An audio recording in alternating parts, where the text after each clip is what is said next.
had hell frozen over the last time that we've won 4 on the trot? I can't remember, but let's get it right. If we go there and win on Saturday, you can put your promotion right back on the table, because there ain't going to be many tougher games than this season. You've got to go to a place like Edgeley Park and put in good performance, haven't you? You look through the history of Stockport recently. This is Luton 5 years ago, improved season on season on season. The thing Luton got to go there is go and be disruptors to this scenario. It's not a defining test to the Jack Wilshere reign, but it's a test that if we come through, you know, we've ticked a lot of boxes that we need to tick. And you've got a fan base that's really just starting to believe again. It's a trip up the M6 to face the league leaders for the town on Saturday afternoon, when Stockport County are our opponents. Alongside me to look ahead to what could be a tricky afternoon at the office is the Lutonian journalist James Cunliffe. Jimbo, top of the table, and well, they're flying. This not going to be an easy assignment. Tricky, this one. Well, let's play why and see where and how we can win this game right after this intro.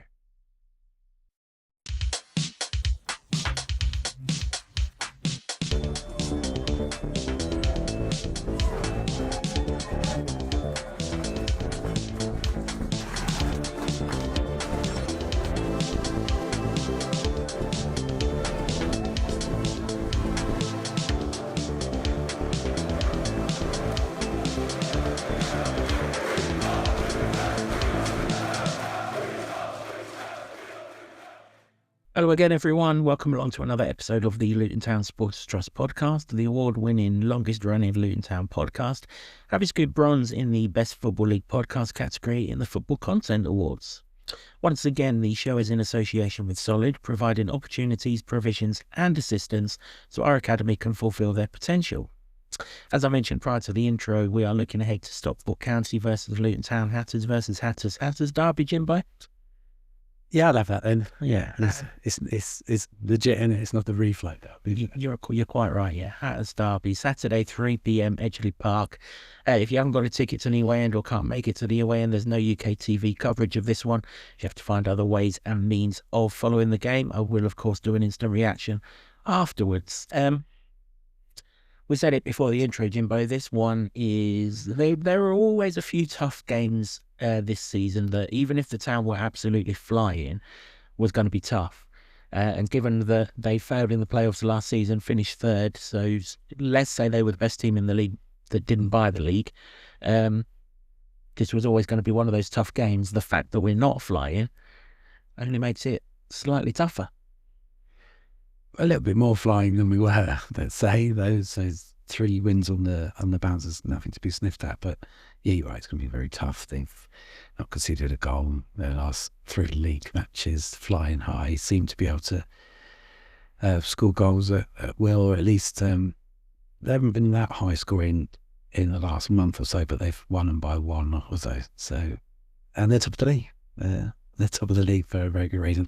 We thought they'd be one of the teams at the beginning of the season that would be up there anyway, and they are. They've got some very good midfield players, strikers that are scoring. One of them that we wanted, didn't care. But listen, we were talking in the previous podcast, weren't we, about these little moments and markers that we're sort of ticking off in a positive fashion under Jack Wilshere's reign. And if we're going to make something of the season, then you've got to go to a place like Edgeley Park and put in good performance, haven't you? You know, whether we win or not is a different matter, but if we can show that we can mix it with the best teams in this division, then that'll go a long way to making us feel that there is something for at the end of the season. Let's get it right. If we go there and win on Saturday, you can put your promotion right back on the table, because there ain't going to be many tougher games than this season. And you go and win that, then yeah, absolutely. You've got no reason to think that any game's going to be particularly tough, because this is a team. You look through the history of Stockport recently. This is Luton 5 years ago, improved season on season on season. We did exactly the same thing. We lost out in the playoffs, albeit in League Two, but we lost out in the playoffs. The following season, we got promoted. We lost out in the playoffs in the Championship. Following season, got promoted. They lost out in the playoffs last season to Leighton Orient. Hopefully Josh Keely's got good memories of that. as he was in goal for Leyton Orient over those 2 legs, but only lost on penalties. It wasn't like they were beaten by Leyton Orient or anything like that. Their natural progression is to get promoted. They've made their way to the summit of the table. There is no Birmingham, there is no Wrexham in this league this season. They are going to be thinking that it's their right to get automatically promoted this season based on the upward trajectory that they're on. Yeah, winning is a habit, and that's what they've achieved at the moment. And I do expect them to be up there, to be honest. From all those the points that you mentioned about their run to this particular moment in time, and you've got to give them a lot of credit for that. The thing Luton got to go there is go and be disruptors to this scenario, because on paper they should win this game. Now, if we're going to carry on this revival and this progression, and there will be setbacks, but hopefully it's not this one, go there and get something, even a point would probably be a good result in the context. Then that's another step towards where we want to be under Jack Wilshere. There's been a lot of positives so far. People are liking the things he's saying. They're liking the things he's doing. Players are coming back from injury. The strikers are scoring. Question mark, I think, in defence, but we've got options to change that. So there's a lot more positivity knocking around.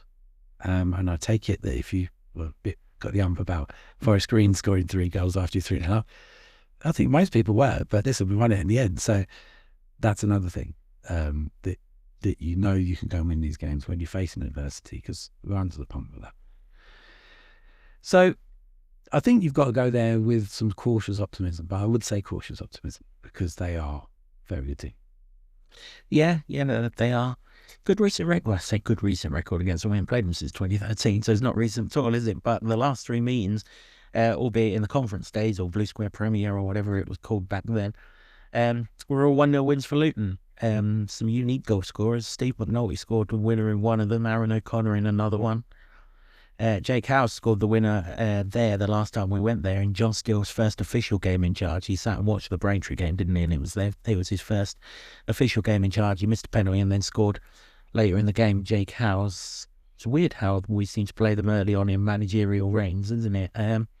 But let's hope that sort of trend continues. I'll happily take a 1-0 win on Saturday. That's for sure. I'd take them having nil. I don't really care how many we score on Saturday, but them scoring nil is going to be a mighty, mighty tough assignment because they've got the 2 leading goal contributors in the league in terms of goals and assists.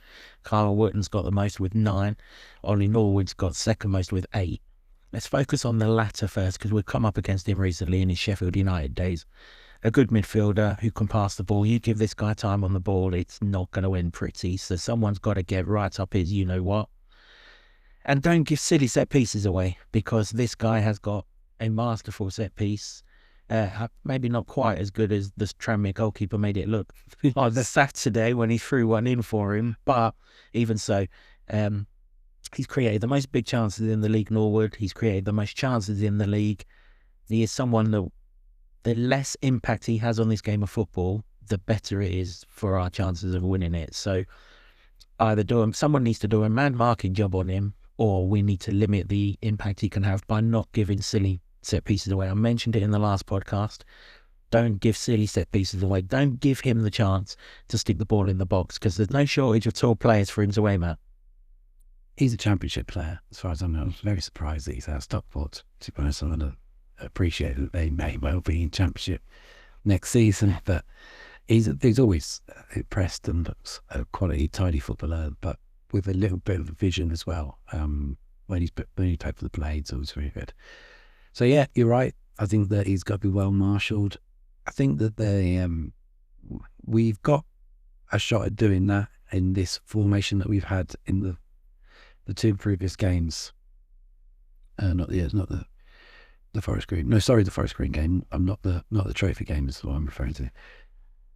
With we know that probably George Chatwell's going to be at the 6, but they've had the mean there or thereabouts around him to assist, to help out, and I think that's shored it up a little bit. The mean is obviously box to box, and he's been scoring, so if he gets another one in this game 3-3, then we'll be really looking at him for a sort of talismanic midfield role, I think. But first point of call is to try and stifle them in their attacking threats. If you saw that game against Tranmere, the first goal they marauded it through the middle of the park. Now that can't happen. You can't leave spaces like that, and you've got to be at them. Now, we have, under Jack Wilshere, seemed to enact the press a bit better. The forwards have been doing that more, but we've been closer to the players receiving balls in the middle of the park than we had been before. There'd been wide open spaces in that, and it was not even funny how easy the teams could get through Luton. So there's that. If you can push them out to the wide areas, that's more preferable. No, but not the answer to the problem, because then we've got a tall striker who you quite wanted. Yeah, two tall strikers. You're right. One that we wanted. I saw Stockport in their last league game against Port Vale. Now, it should be said Port Vale weren't much, but I think one of the reasons why Port Vale weren't much was Stockport flew out the traps, were 3-0 up after 25 minutes, and the game was done and dusted from there. They could have had many more if they wanted to, but seemed to sort of be happy with 3. The whole front 3 were a threat that night. I just mentioned Carl Wharton's got the most goal contributions, goals and assists in the league with 9. He's an aerial threat. He's also his finish in that Port Vale game from the edge of the box was just instinctive. Kind of strikes me as a natural finisher. Obviously, Nathan Lowe's been someone that we've referenced on this podcast a few times, having been linked with him in the summer. He's starting to score goals now after a slow start to the season. He's got height. He can move. He's going to be a threat. He's definitely someone to watch out for. And if we manage to contain them two, well, Jack Diamond on the left-hand side also needs to be contained, because he's the one that you mentioned who marauded through Tranmere at the weekend and opened the scoring for them. He opened the scoring against... scored one of the goals against Port Vale that night as well. He's the one who worries me the most, actually, because he operates from the left-hand side, which is the side that we don't have a natural player on that side in terms of defence. So he could be the one who could cause the biggest problem. I kind of like the idea that Mengi will keep hold of one of the physical strikers, and I presume Cal Naismith will come onto the Luton team in a moment. We'll just have to do likewise with the other one, but we have seen either under Matt or under Jack that our right side can be under a little bit of pressure, and Diamond is in really, really good form. So the less he sees of the ball, the better. Maybe it's our turn to double up on a winger. Well, yeah, maybe. We've got a lot of experience in the other opposition's half, so yeah. I think there might be options out there. We've got Izzy Jones coming back, and I don't necessarily want to see him defending all the time, but he improved that vastly when he was asked to do that last season. Now, minutes wise, he's probably not going to play that whole game, is he? But that is an option that he could come back and offer some reassurance. That's not the right word, is it? Offer some defensive capabilities at the back there on the flanks. It's just whether you want him to be more focused on that or going forward. Now, what I saw against Forest Green Rovers, I want him to be running at players because he's frightening pace. But maybe you have to have an element of pragmatism against this team, because they're well oiled and they can score goals. I hope they're well oiled. I think they've had quite a few before the game and makes it easier. But I know I take what you mean, an engine oil rather than an alcoholic oil. Look, it's going to be tough. There's 4 players there that, if any of them are on their day, in much the same way that we're about to point out 4 Luton players that if they're on their day are going to cause them problems, those 4 could cause us problems. You can get at this defence, though. Port Vale did get some chances in that game that I saw. They didn't score any of them, but again, I think that was down to Port Vale rather than anything that Stockport did. They certainly looked a little weaker when crosses came in the box, so that may be something to sort of focus on. And they gave up a few long-range shots that, they were never threatening the goal, but you'd like to think that we've got a bit more quality about us than Port Vale. So tough opposition. So how are we going to combat that? Well, you've mentioned both in the last podcast and you've already mentioned it in this one that we've got bodies coming back. He's going to need some added in for these selection headaches sometime soon, isn't he, Jack Wilshere? I think we know Keeley will be in goal. That's absolutely fine. Back four seems to be, well, certainly three of them seems to be settling into Jack's way. Obviously, Bramwell left back. Naismith and Mengi have been in those positions for the last two non-trophy games. Bramwell, Naismith, Mengi. Any reason to think those three won't be together again? Well, I would change it. I would, because I've talked in the previous podcast and this one about the potential balance of the defence and whether there's options to change it. And I think there is. Obviously, two mistakes from Mengi against Forest Green Rovers. And I think that when Makoso has played, we haven't necessarily seen those from a centre-back position when he played. So I would go with Naismith and Makoso in the centre. I think that offers a bit of balance, and he obviously listens to what Naismith's telling him. And I think there's no reason not to when you've got the options there. You've also got Nigel Longwake, who could potentially play there, but from what I've seen so far, Hexer above him. No, he's not played for 2 games, has he, Makosa? So whether he fancies him, I don't know. But from what I've seen, I would change it up there. And then you've got who's going to play on the right. But I think if Hakim Adofin is fit, I'd play him there. So that would be my changes at the back. I think you've got a conundrum to solve there in terms of balance. They can all do certain good things, but then if one of them's not performing or someone makes mistakes, then you've got the options. There's no point having that many centre backs if you can't change it up. Why not? Agreed. Yeah. And no, I'm with you. I'm not sure he fancies Makoso yet. In fact, I'm not sure anyone down there fancies Makoso in two, as a centre back in a back four, because we've very rarely seen it. Whenever he came into the side, he had to play right hand side of. Well, I mean, it turned out he was playing in a back two because McGuinness was there and not really offering too much to the equation. Carlton Morris says hi on that after the weekend, doesn't he? So yeah, I still think he'll go with Mengi. Wells made a couple of mistakes in his first game. He went with him in the second one, and he got some confidence back into him. I think he might do the same. But I do agree with you. I do think he'll go with a Dauphin at right back. He's made it perfectly clear he doesn't see him as a right back, which is interesting. Where do you see him? Because we've got plethora of players for everywhere else. Maybe it's time to see him as a right back. It's strange, isn't it? Because that's where I thought it's one of the places he could play. He was almost billed as a utility player, but someone who could play there, potentially centre back, and maybe even a holding midfield role.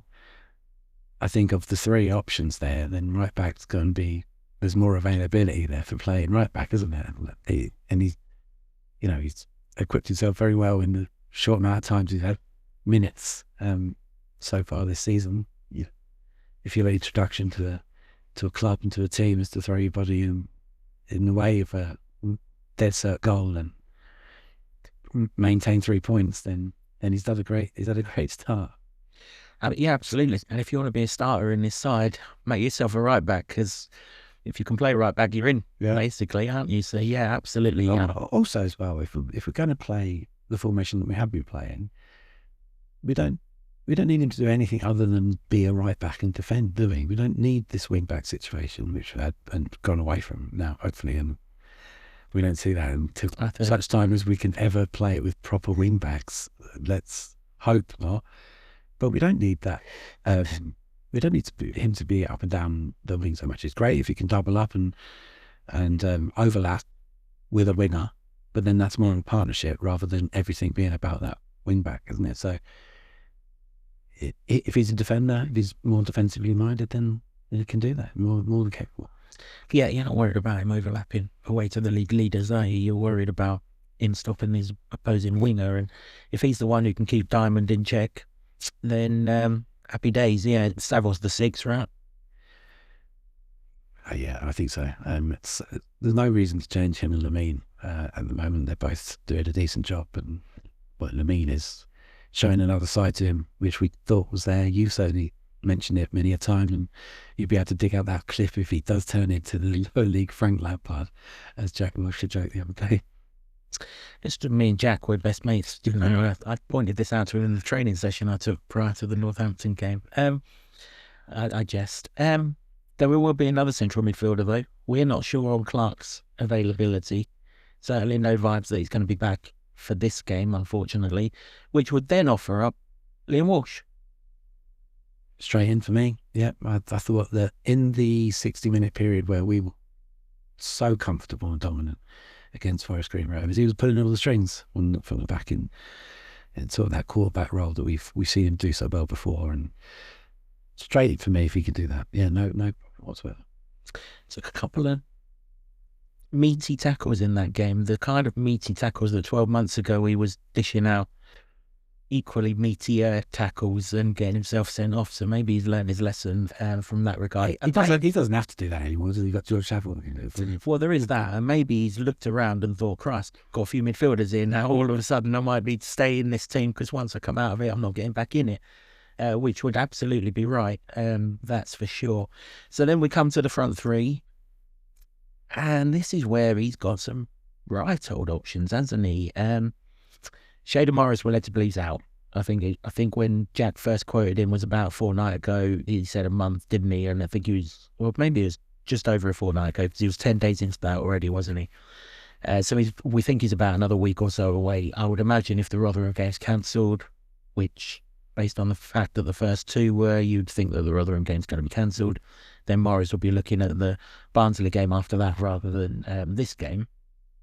So that takes one out. So that leaves you in terms of wingers. You've got Izzy Jones, Millie Ali, Gideon Kadir, and I suppose we've got to throw Jake Richards into that equation, given that he's played wide right in the last two. Should we call them senior games rather than the non-trophy games, whatever you want to call them?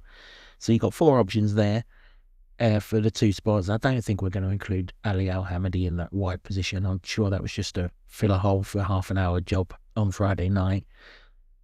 Two of the four? Which two?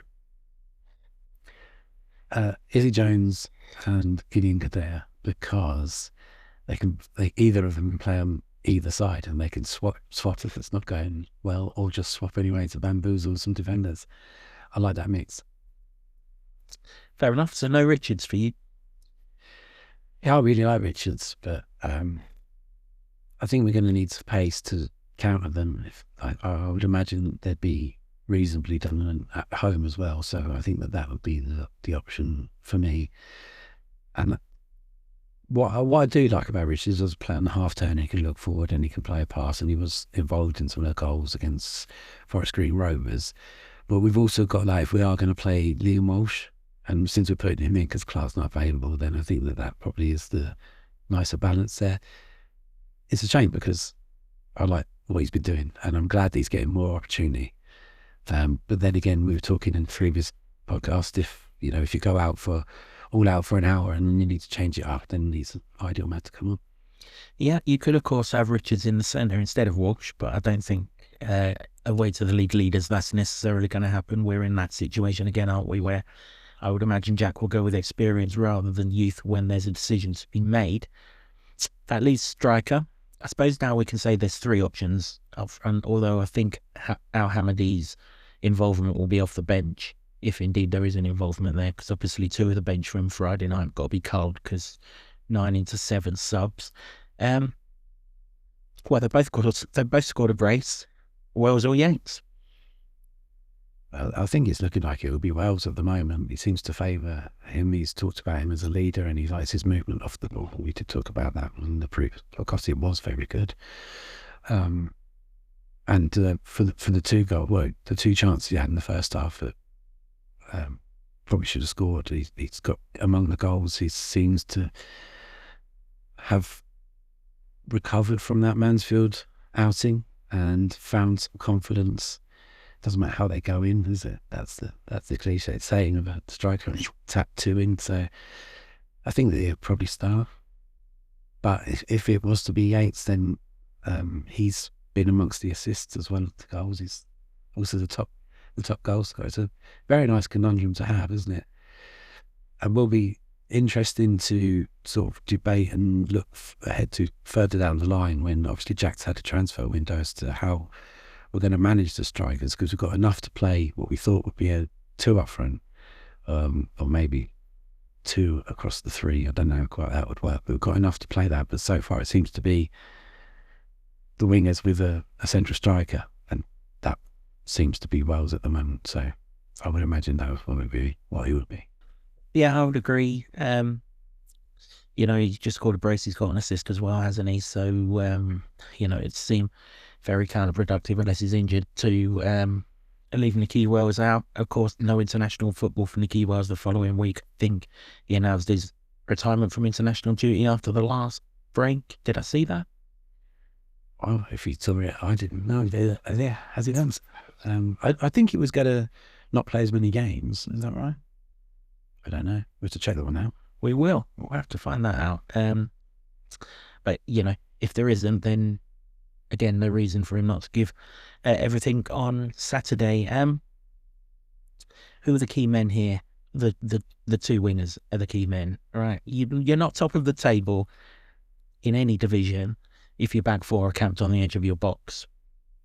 You're top of the table because you're playing the ball in the opposition's half of the pitch more, and therefore your defence is much closer to the halfway line. Think Liverpool, etc., etc. That's where Stockport are going to be. So the 2 wingers with absolute oceans in behind, and let's think back to the last away game and the goal, absolute oceans in behind. Izzy Jones goes down, ball across, wham. Jerry Hayes goes clean for a goal from the halfway line, should have scored, etc., etc. I do, having said all of the fears and everything earlier on in the podcast about how good they are, they might just shape up nice for us if, big if, touch everything that's in this room, if the defence can stand up and be counted. Going the other way, everything that we want, everything that our attackers want in terms of space, think they're going to get their joy there. Now, obviously, someone's got to stick them through with accuracy. I've looked at the forecast and we're a long way out from this, but amazingly, it doesn't look like there's going to be any rain in Manchester. So, conditions should be good. The wingers could be key in this one, whoever they may be, particularly Gideon Kadir. I'm assuming he didn't start on Friday because he's going to start this one. Got a feeling he's going to be a key man again. Yeah, it was interesting because Jack mentioned that he hadn't been too confident, and I don't get that from Gideon. Yeah, in the slightest. Maybe but something we'll have to quiz him on a bit more. But I think that he'd be well up for this. I think that he was shaping up to be a starter anyway, and he scored a couple of very vital goals. And I think that you stick him in there and get him to run against anybody. And I think that there could be some joy. I mean, there should be some joy against pretty much any team if you have pace in your team.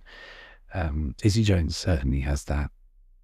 I think then he's still going to take a while to acclimatise and get back to the play he was. But the little flashes that I saw, which probably weren't as much as I'd like against Forest Green, were promising. And you think, you give him any space and he'll take you on. And particularly if he's not having to do as much defending as he was back in last season under Beanfield. And yeah, that's good. And Gideon has got an eye for goal, so I think that there could be, and maybe if that you'd fancy that they would be on the front foot, they'd be attacking anyway. That's normal. That a side that's flying high in the league and at home. Very good team, well oiled. Maybe that'd be the case, and that this might be the way to unpick them, is to hit them on the counter. Hey, worked for Forest Green the other day, didn't it? Yeah, too often it worked for Forest Green the other day, didn't it? Yeah, I agree. There is going to be space when we recover the ball, and it's not going to be as high as it normally is because we're not going to be as high up the pitch as what we normally are. But when we do recover the ball, we've got to hit them quickly because they'll recover it. And, again, they're not top of the league because they don't recover the football. They're top of the league because they have more of the football and in the key areas. So when we do win the football, whether it's Saville, whether it's Walsh or Fanny or whoever it may be, we have to get that ball forward and get it out wide and use that space and try and turn their defence around a little bit and go from there. I did notice that their left back, or they've been having left back issues actually. Owen Dodgson, who I think we were rumoured to want on loan around the time of the Alfie Doughty transfer, actually went there. He's been injured. Ben Osborne was playing left back for them in that Port Vale game. He went off on Saturday, so I don't know what the left back situation is like for them. But if they've got someone inexperienced at left back, then the right winger's right in the game there. So that's an area of joy. That's somewhere where we can get into this side. Not many teams have got into this side, so this is a really tough game. This is one where you all need to be in this one together. That is for sure. We need to. I'm sure Jack's going to say it so many times to you on Friday in his pre-match press conference. We need to win the duels. We need to earn the right, and all of these cliches that he's already quite rightly come out with. This is one that we need to do it, but not for an hour, for an hour and a half, and probably a little bit longer than that from start to finish. But it's not a defining test to the Jack Wilshere reign, but it's a test that if we come through, you know, we've ticked a lot of boxes that we need to tick. If we lose the game, look, the wall ain't going to crumble down or anything like that. They're going to win 25, 30 games this season. So that's fine. But if we do go there and we do hold our own, if we come out with a point, you'll see next to someone who's absolutely delighted on Sunday night. But if we win the game, blimey, that's a marker put down. Yeah, any sort of positive result out of those, and I started that with a draw, and a win would be fantastic. That it would continue this mini revival that we're on. I don't think it completely derails it if we lose, unless we lose horrifically badly, which I don't think we would. I hope we wouldn't. Hopefully we've got all the goals conceded out of the way against Forest Green Rovers. Then, yeah, I would see that is a positive afternoon up there. I think that's where I'd be more focused at the moment. A good performance and a positive afternoon outcome. However that comes about, keeps the train rolling along in a nice way, and you're not going to face anyone much more difficult than Stockport. So you say, well, if you come out with a positive result, look, we've gone to the league leaders, they're flying high, the best team currently in the league, held your own. Have some more confidence in yourself, and hopefully that works. That's it. And if that Rotherham game is called off, and by the time you watch this, you might already know that, then it'll be 4 unbeaten if we do avoid defeat.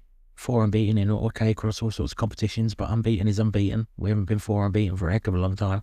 Well, apart from that little run that we put together at the end of last season, but it's not something that comes regularly. If you're 4 unbeaten, then Jack's got a couple of weeks to work with most of the players on the training ground. The good thing is the players that are away on international duty, Makosso, Nakamba, aren't currently in the first 11. There's only Saville really of the first 11 that's away on international duty, and I don't really think he'd need to do an awful lot of work with Saville, who knows that position like the back of his hand anyway.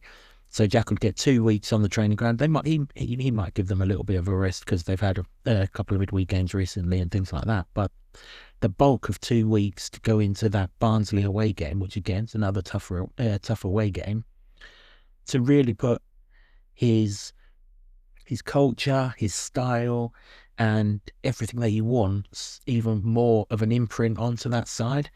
And in theory, after this Stockport game, we should come out of what we perceive to be this 2-week break even stronger than we go into it, regardless of how the Stockport game is. But if we go into it unbeaten, 4 unbeaten, particularly if it's 4 wins on the trot, I mean, I don't know, had hell frozen over the last time that we've won 4 on the trot? I can't remember, but whatever it was, that would just be absolutely massive. And you've got a fan base that's really just starting to believe again, that would have 2 weeks of really believing. All of a sudden, if 1,200 are going to Barnsley, 1,500 go to Barnsley. And this role, I'm just thinking back to the last time we were in this division, Jim, it's about this time we clicked into gear. All of a sudden, it's like the old weed that picks up and gathers and gathers and gathers and gathers. It's just starting and could be excited again. Well, yeah, and I think that people should be excited about going up there because of what's happened in the last 3 games in terms of results anyway. And if we can go into the international break without losing this one, I can't remember the last time that we've been that positive going into them or coming out of them where it always seems to have come at the wrong time. Maybe I'm just over exaggerating that, but I've got in my own head of those scenarios. Again, it's just another change to how the status quo that we've had for so long. And that's what you've got to do. You've got to try and knock out all these bad habits. And you could class that as a bad habit, like going into international breaks on a bit of a downer. And adding in all of his philosophy and good habits and the things that his three coaches will bring to the party as well. Hopefully they're focusing on some defensive stuff this week, because attack was efficient against Forest Green. And in fact, very efficient. It's worth highlighting that again, that five shots on target and 4 goals. Now, if you're not going to have many chances up at Edgeley Park against Stockport County, then you need to be taking them. So that's sharpened those knives a little bit more. So hopefully work a bit more on not panicking when you face a little bit of defensive adversity. And who knows? Yeah, indeed, yeah. I'll be interested to know people that are going up there. I mean, I'll be one of them, of course. What you might say is going up there, because why I say that is historically Luton have been fantastic outsiders and not necessarily the greatest favourites. Is your mindset that we're going up there as the outsiders to this game? Because there aren't going to be many games in this league that Luton fans are thinking, well, we're the outsiders to this game. And this might not even be one. You know, ultimately we were a Premier League team 15 months ago, and they're fairly new to League One in the same time frame. But I mean, bookmakers will tell you we are the outsiders in this game. The league table will tell you we are the outsiders in this game. It's not a bad thing if we look at ourselves as the outsiders in this game, go there with not so much pressure shackling us, which is clearly done. I mean, if you look at our record against the teams that are above us, it's not great so far this season, particularly away from home. Haven't beaten any of them away from home. And we've played Bradford, Stevenage, Lincoln, and Mansfield at home, wasn't it? And obviously Cardiff at home too. But if we do go out there with that kind of feeling that we're the outsiders in the game, and anything we get from it is a positive, you know, we get behind the boys and we stay behind the boys, whatever happens in how we used to do it on the way up. Maybe that will help too, because there won't be the expectation that there's been, certainly going to the places that I've just referenced, particularly Bradford. There would have been an expectation, 2 divisions between the two sides last season. We should be going there and winning. I said it on this podcast at the time. I'm not necessarily thinking that now. That's not necessarily because of I don't believe in this team anymore. I'm just realistic to the situation. But it would be no bad thing if we're the perceived underdogs in this game, because we are very good underdogs. I think that's the key word. I think it's a perception issue. That, I mean, I think you have to play the context and the situation, which is that we are outside of the playoffs and they are the league leaders. So on every metric in that regard, they are the form team, they are the best team in the division. Then Luton should be the outsiders. I think it's only a question of perception among fan base because of where we've been and how we view ourselves, that we should be beating most of these teams, but that's not where we are at the moment. Doesn't mean to say we couldn't get there. That's the perception that probably Stockport County have at the moment. We're the top dogs, and everybody's got to try and beat us, and we feel that we can turn most teams over. So I think if you view it only as a question of perception, then yeah, you can have that. And you change your mindset, obviously, and you have to make that leap. You have to change the mindset to go, no, we're going up there as the outsiders, and the pressure's off us, but we've got to put a performance in. Then absolutely, I'm with you on that point of view. Yeah, let us know if that is your opinion, or if we're Luton Town, we're the Premier League 15 months ago, we should win, blah. It would be interesting to know. Normally it's Jimbo asking the questions to you guys out there, but I'll do it on this occasion.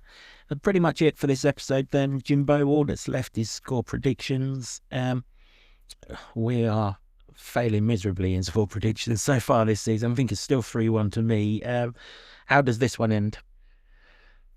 I'm going to go with a draw. I think it will be a positive result. But how many is the question. Now, I think that the results have been relatively tight of late, 1 goal in it. But if I'm going for a draw, then I will stick with a 1-1. That's the score that I was going to... you can have 1-1. Yeah, I will have to on this occasion. I I do see it being, with the draw, being a good result. Sometimes there will be games this season where if we draw it away from home, we'll push for a winner because we need to push for a winner. I don't think this is one of those. I mean, we're not playing Burton, are we? We're playing Stockport, and if it's 1-1 in the latter stages and we bunker down and just what we've got, we keep. I don't think anyone's got any problems with that. And this is one of those occasions I think we might do that. So, yeah, 1-1 for me as well. Let's have your score predictions. Get those in. Plenty of time for you to get your score predictions in. I should just say I have updated the leaderboard. It is on the Trust website now. And we'll put a link into exactly where it is on the show notes, just in case there's a load of news items that have gone in above it to save you scrolling. And then, of course, we'll update the leaderboard with the review episode, which we'll record on Sunday, and that will be out to you at the usual time. Big game, this one, Jimbo. I'm looking forward to it. Yeah, it's a good test, and suddenly it's not as daunting as it looked on paper a month ago because of the many positive things that have actually happened off the pitch, on the pitch, perception-wise, mindset-wise. It's starting to change. It's not completely there. There's going to be some hangover. I completely accept that because it's been a very long downward spiral. But if this is the point where it starts going up again, then you can well see it because of what we've experienced. Yeah, come out of this without defeat, and the belief on and off the pitch is only going to grow. And, hopefully the start of the good times are really, really back. That is it for this episode of the podcast. Thanks again to all of the folks at Marsh House, the proud new home of the Luton Town Supporters Trust podcast. We really appreciate your support, guys. And to Sean Grant and the Wolfgang for our intro music. Until next time, which will be a review of what we hope will be a positive Hatters derby on Saturday afternoon from Jimbo and myself. If you've got a ticket into the away end, loud and proud for this one, everyone. Let's get right behind these boys, and between us all, we can do this. Come on, you Hatters.